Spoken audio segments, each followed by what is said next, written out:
I was interested in rodeo my whole life. I always had heard of Dad and Grandpa rodeoing. I'm Austin Broderson, and I'm from Turn, Alberta, Canada. I've been riding bareback horses since I was 15 years old. Started doing the high school rodeos and worked my way up through that, and then started college rodeoing and rodeoing down here.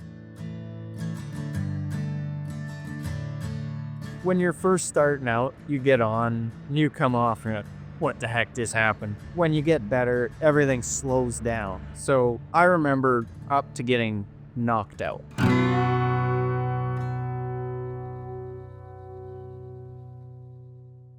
My name is Jamie Dollywall. I'm an emergency physician in Denver, Colorado. We're there to support the medical staff that are taking care of these athletes. There are occasionally injuries that are of high enough severity that we've got to get involved.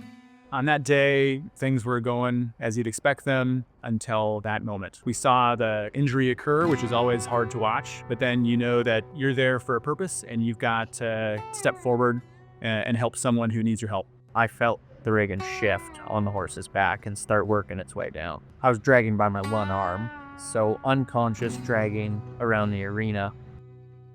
In situations where there are high stress, where someone's injured, you lead on your training. This was no different.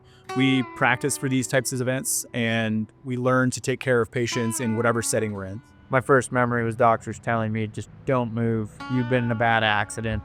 I broke my hip, and I broke 2 vertebrae in my neck. My subclavian artery was torn internally, so I was put into emergency surgery for a stint to get my blood flowing back to my arm. And then I had a nerve root avulsion on the 5 nerve roots that run my whole left arm.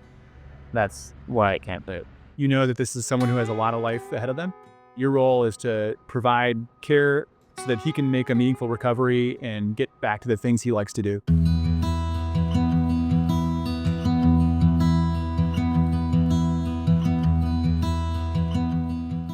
We see a lot of patients in the emergency department. We don't always get to see them after they leave the hospital.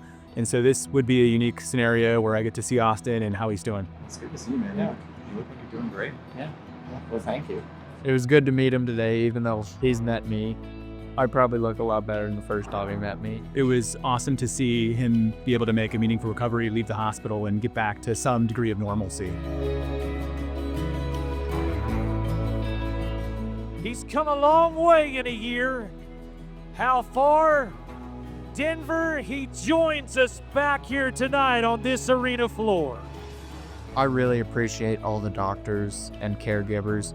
I never thought I'd be in a situation like that, but they really took good care of me, and I'm thankful for that. I work as part of a team. We have talented paramedics. There was a training staff on scene that were all involved in caring for Austin. And so you got to give them credit for the hard work they put in and the expertise that they laid to bear for him. With an injury like this, it changes your whole life. You have to relearn a lot of stuff. You can't let yourself get down. You have to keep going and do better every day. I'm going to graduate from college this spring, and I'm going to try and find a job. I ideally want to get into the hunting business. It's something I've really fallen in love with since I haven't been able to rodeo, and I want to be part of that my whole life.